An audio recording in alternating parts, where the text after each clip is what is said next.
Kryeministri Edi Rama ka kritikuar sërish kërkesën e gjyqtarëve lidhur me rritjen e pagave. Gjatë një komunikimi live, Rama tha se shoqata e gjyqtarëve ka kërkuar rritje pagash edhe për ata gjyqtarë që janë larguar nga sistemi i drejtësisë përmes procesit të vettingut për shkak të pasurive të pajustifikuara. Ne kemi vendosur në 2016 një rritje të jashtëzakonshme pagave, si shprehje vullnetit dhe mesazhit të asaj reforme që janë edhe një sakrificë e taksapaguesve. Por nga vendimi i 2016 deri te krijimi i mundësive për fond pagash duhet kohë. Sot Shqipëria është tjetër dhe nuk mund të funksionojë më me çelës magjik, tha Rama. Ai theksoi se gjyqtarët kanë shkuar në gjykatën kushtetuese për të kërkuar rritje pagash për ata që i ka hequr vettingu, duke kërkuar nga taksapaguesit shqiptar të paguanin më shumë për ata që kishin pasuri të pajustifikuara. Kryeministri shtoi se gjyqtarët duhet të shqetësohen për barazim para ligjit. Rama deklaroi se qeveria nuk cënon pozicionin e gjyqtarëve, përkundrazi është garantja e pavarësisë së tyre, duke respektuar jetën profesionale dhe familjare të tyre.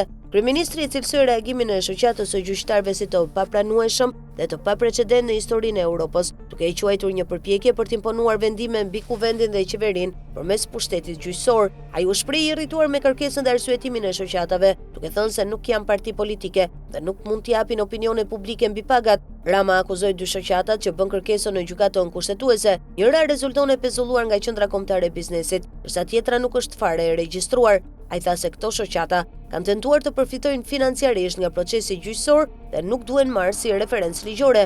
Kreu i qeverisë theksoi gjithashtu se gjyqtarët sot paguajnë në nivele të krahasueshme me vendet e rajonit, përfshirë Greqinë, dhe kërkesa për rritje pagash prej 2-3.000 euro në muaj nuk ka bazë ligjore apo kushtetuese. Ai theksoi se çdo debat mbi pagat duhet të zhvillohet në sallën e gjykatës dhe jo në publik. Për SPAK, Rama theksoi se prokurorët nuk janë bashkuar me këtë kërkesë dhe pagat e tyre janë të respektuara, duke veçuar transparencën dhe distancimin e kësaj strukture nga kërkesat e gjyqtarëve të tjerë. Në përfundim, Rama shtoi se arroganca e disa shoqatave dhe kërkesat e tyre për rritje pagash të papërshtatshme nuk do të pranohet, duke theksuar se qeveria është treguar gjithmonë garante e pavarësisë dhe e paanshmërisë së gjyqtarëve.